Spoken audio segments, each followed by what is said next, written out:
C'est pas facile de savoir déjà si sa partenaire a eu un orgasme. Et puis, parfois, nous, c'est pas facile de l'identifier. Moi, personnellement, j'ai dû faire l'orgasme à 32 ans.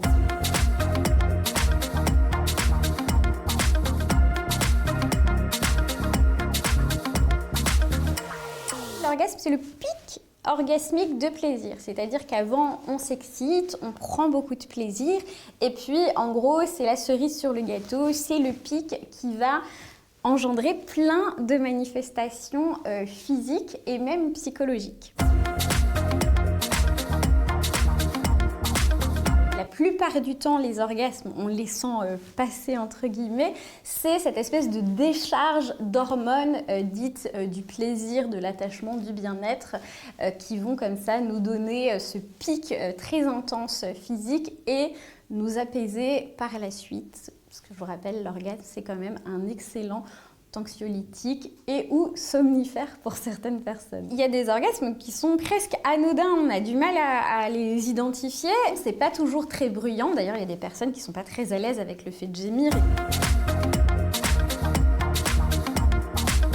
L'orgasme, ça dépend complètement des facteurs extérieurs. Il y a des moments où on va traverser des périodes de stress, d'angoisse, de fatigue intense et tout ça, ça va venir complètement parasiter notre plaisir, notre capacité à se focus sur le moment présent. On peut absolument être épanoui et avoir une vie sexuelle hyper chouette en n'ayant que la phase d'excitation et la phase de plaisir, excitation intense.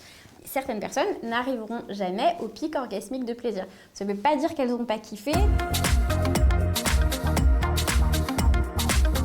La première raison qui est très fréquente, c'est qu'on a appris à se masturber en solo. D'ailleurs, on a commencé notre sexualité comme ça et on se masturbe toujours de la même façon. Et la façon dont on se masturbe, elle n'est pas vraiment applicable à quand on est à deux. Du coup, ça provoque des blocages. Il y a aussi des personnes qui sont en insécurité par rapport à leur corps. Et donc, quand on est seul, on ne se focus pas sur ça. Mais quand on est à deux, on a peur du regard de l'autre sur ce qu'on estime être un défaut. En fait, toutes ces choses qui font qu'on contrôle un peu notre apparence physique, les positions, etc. Ça peut aussi être un frein à la survenue d'un orgasme. Et une des dernières raisons qui peut expliquer ça, c'est quand on a des attentes sexuelles irréalistes. On s'est tellement habitué à un porno hard, kinky, etc. que là, du coup, on est presque un peu déçu. Et là, il va falloir retravailler sa façon de se masturber et retravailler différemment son univers fantasmatique pour que la sexualité à deux puisse bien se passer. Énormément de personnes qui simulent, majoritairement des femmes, mais il y a aussi des hommes, ne nous leurrons pas.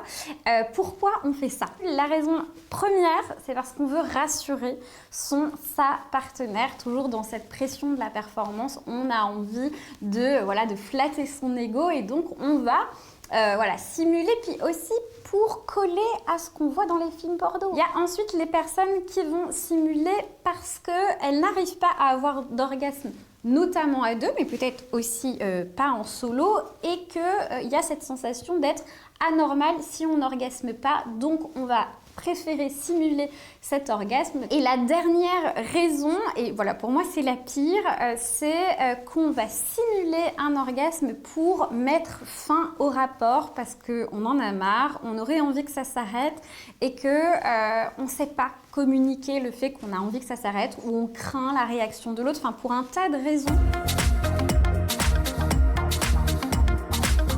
Il y a plein de réactions qui sont possibles puisqu'on passe un moment en fait très intense. Ça provoque forcément des choses, donc notamment des personnes qui vont pleurer après avoir eu un orgasme parce qu'après ce pic très intense, il y a une retombée parfois un peu violente des hormones. Il y a aussi des personnes qui vont rigoler énormément, mais il y a aussi des réactions physiques. Il y a des personnes qui vont avoir des maux de tête. Il y a d'autres réactions encore plus inattendues, comme des personnes qui vont se mettre à éternuer ou d'autres à péter. Voilà, c'est les risques de la sexualité et c'est pas grave du tout.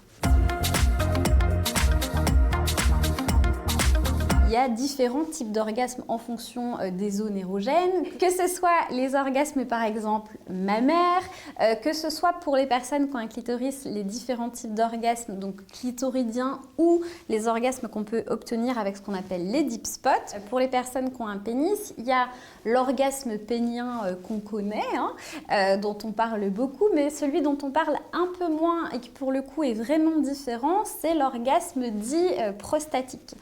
C'est un orgasme qui est quand même décrit comme donc plutôt interne.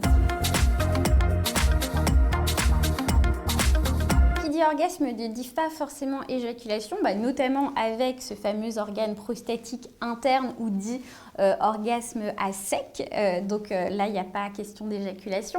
Il y a aussi des personnes qui ont des éjaculations dites rétrogrades, donc c'est-à-dire qu'en fait, le sperme ne va pas sortir par l'urètre, mais va revenir dans la vessie. Donc c'est un dysfonctionnement, mais en tout cas, visuellement, il n'y a pas d'éjaculation. Et puis aussi, parfois, il y a des éjaculations sans orgasme.